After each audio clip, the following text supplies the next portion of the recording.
Sudarlun, Pulau Banyak, Kabupaten Aceh Singkil, laut di batas Samudra Hindia ini memiliki banyak kekayaan, berupa aneka jenis ikan mulai dari yang besar hingga berukuran mini. Ikan berukuran mini yang terkenal dari Kecamatan Pulau Banyak adalah teri karang. Warga lokal menyebutnya au-au.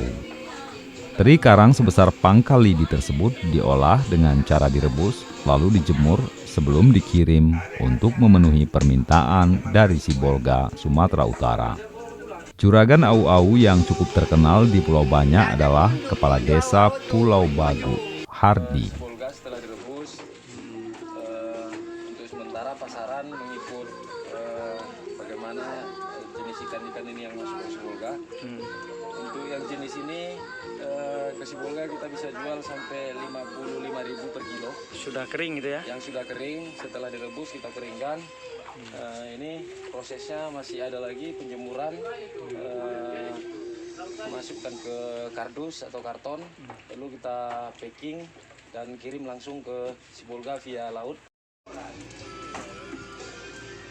Dari Singkil, Dede Rosadi, Serambi On TV.